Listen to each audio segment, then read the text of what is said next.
السلام علیکم دوستوں، کیسے ہیں؟ امید کرتا ہوں سب ٹھیک ٹھاک ہوں گے۔ میں ہوں اٹس علی۔ آج ہم بات کریں گے گناہوں کی معافی۔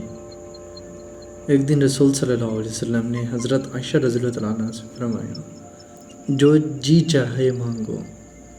تو حضرت عائشہ رضی اللہ تعالیٰ عنہ نے عرض کیا، وہ راز بتائیں جس سے تمام گناہ معاف ہو جائیں۔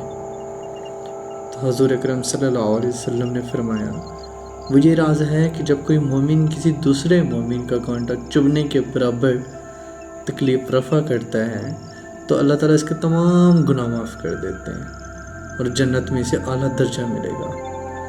جب صحابہ کرام کو یہ معلوم ہوا تو وہ بے حد خوش ہوئے، لیکن حضرت ابو بکر صدیق رضی اللہ تعالیٰ عنہ رونا شروع کر دیا۔ تو صحابہ کرام کو تعجب ہوا، انہوں نے پوچھا، اب کیوں روتے ہیں؟ تو حضرت ابو بکر صدیق رضی اللہ تعالیٰ نے جواب دیا، میں اس لیے روتا ہوں کہ دوسروں کا دکھ دور کرنا گناہوں کی معافی ہے اور جنتی ہونے کا ذریعہ بن سکتا ہے، تو ان لوگوں کا کیا حشر ہوگا جو دوسروں کو دکھ پہنچاتے ہیں۔ کتنی بڑی بات ہے، ہم لوگوں کو دکھ پہنچاتے ہوئے سوچتے ہی نہیں ہیں۔ جہاں ہم کو کسی کی تکلیف سے کوئی غرض نہیں ہے، الٹا ہم کافی لوگوں کی تکلیف کا ذریعہ بن رہے ہوتے ہیں۔ اللہ تعالیٰ ہمیں ان لوگوں میں شامل کرے جو دوسروں کا دکھ دور کرتے ہیں، نہ کہ دکھ پہنچاتے ہیں۔ اللہ تعالیٰ ہمیں معاف فرمائے۔ تو لہٰذا دوسروں کا دکھ دور کرنے والے بنے، دینے والے نہ بنے۔